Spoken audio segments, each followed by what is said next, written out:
पांडवों से लेकर कौरव तक महाभारत में कई ऐसे किरदार हैं जिनकी कहानी हैरान करती है।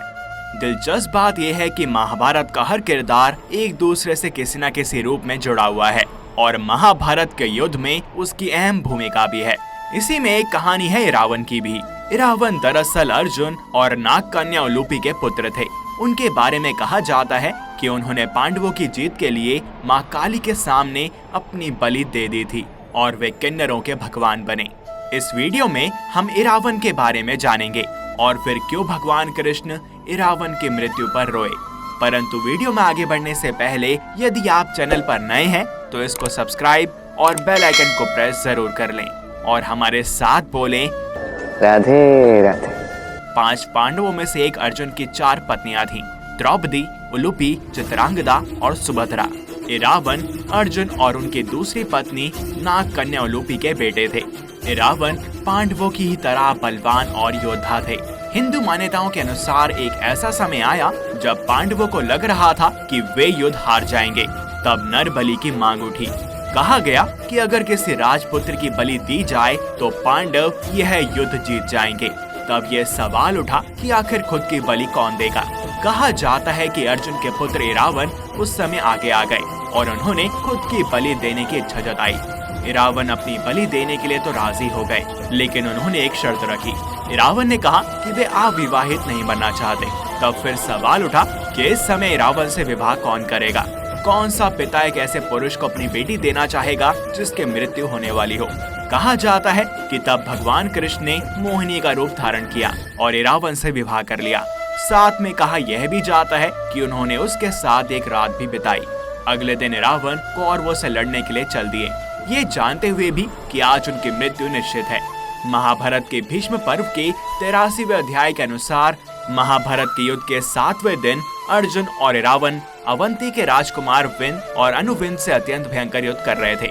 इरावन ने दोनों भाइयों को एक साथ युद्ध करते हुए अपने पराक्रम से पराजित कर दिया और फिर कौरव सेना का संहार आरंभ कर दिया। भीष्म पर्व के 91वें अध्याय के अनुसार 8वें दिन जब सुबल पुत्र शकुनी और कृतवर्मा ने पांडवों की सेना पर आक्रमण किया, तब बहुत बड़ी सेना द्वारा सभी ओर से घिरे हुए शत्रुओं को संताप देने वाले अर्जुन के बलवान पुत्र इरावन ने हर्ष में भरकर रणभूमि में कौरवों की सेना पर आक्रमण कर प्रत्युत्तर दिया। इरावन द्वारा किए गए इस अत्यंत भयानक युद्ध में कौरवों की घुड़सवार सेना नष्ट हो गई। तब शकुनी के सभी 6 पुत्रों ने इरावन को घेर लिया और इरावन ने अकेले ही लंबे समय तक इन सभी से वीरता पूर्वक युद्ध किया और उन सभी का वध कर डाला। यह देख दुर्योधन भयभीत हो उठा और वह भागकर राक्षस ऋष्यशृंग के पुत्र अलम्बुश के पास चला गया, जो पूर्व काल में किए गए बकासुर वध के कारण भीमसेन का शत्रु बन बैठा था। ऐसे में अलम्बुश ने इरावन से युद्ध किया। इरावन और अलम्बुश का अनेक प्रकार से माया युद्ध हुआ।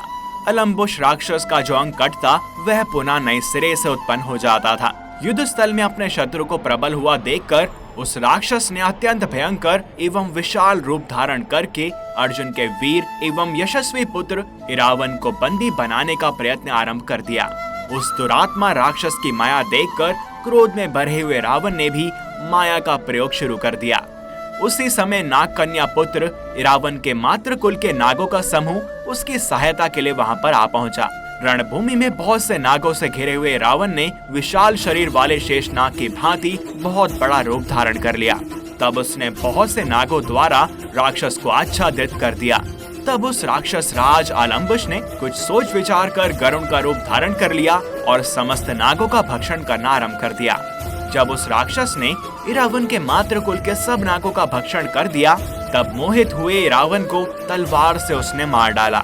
इरावन के कमल और चंद्रमा के समान कांतिमान तथा कुंडल एवं मुकुट से मंडित मस्तक को काटकर उस राक्षस ने धरती पर गिरा दिया। परंतु कौरव नहीं जानते थे कि इरावन की मृत्यु और बलिदान ही उनके विनाश का एक प्रमुख कारण बन सकता है। इरावन को युद्ध भूमि में मरा देखकर भीमसेन का पुत्र राक्षस घटोत्कच बड़े जोर से सिंहनाद करने लगा। उसने भीषण रूप धारण कर प्रज्वलित त्रिशूल हाथ में लेकर भांति भांति के अस्त्र शस्त्रों से संपन्न बड़े बड़े राक्षसों के साथ आकर कौरव सेना का संहार आरंभ कर दिया। उसने दुर्योधन और द्रोणाचार्य से भी भीषण युद्ध किया। घटोत्कच और भीमसेन ने भयानक युद्ध किया और क्रोधित भीमसेन ने उसी दिन धृतराष्ट्र के 9 पुत्रों का वध कर इरावन की मृत्यु का प्रतिशोध ले लिया। जब इरावन की मृत्यु हुई तो मोहिनी रहकर ही श्री कृष्ण ने खूब विलाप किया। इसके बाद वे फिर से अपने पुरुष रूप में आ गए। आज भी देश के कई क्षेत्रों और खासकर तमिलनाडु में इरावन की हर साल विशेष पूजा अर्चना होती है।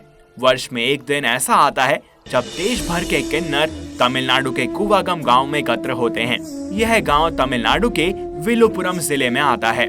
सभी किन्नर इस दिन पूरी तरह सजकर और रंग बिरंगी साड़ियों में इरावन से विवाह रचाते हैं। यह विवाह एक दिन के लिए ही होता है और अगले दिन अपने देवता इरावन की मृत्यु के साथ उनका यह वैवाहिक जीवन खत्म हो जाता है और वे शोक में विलाप करते हैं। विलुपुरम जिले के इस गांव में इरावन की पूजा कुथांदावार के रूप में होती है। तो हमारे साथ बोलें राधे राधे। इस वीडियो में बस इतना ही। आपको अर्जुन के पुत्र इरावन के विषय में जानकर कैसा लगा हमें कमेंट सेक्शन में जरूर बताएं। और अगर आपको यह वीडियो पसंद आई हो तो इसे लाइक करें और अन्य भक्तों के साथ शेयर करें। साथ ही चैनल को सब्सक्राइब और बेल आइकन को प्रेस करना ना भूलें। मिलते हैं आपसे अगली वीडियो में और भी अद्भुत कथाओं के साथ। तब तक के लिए हरिओम।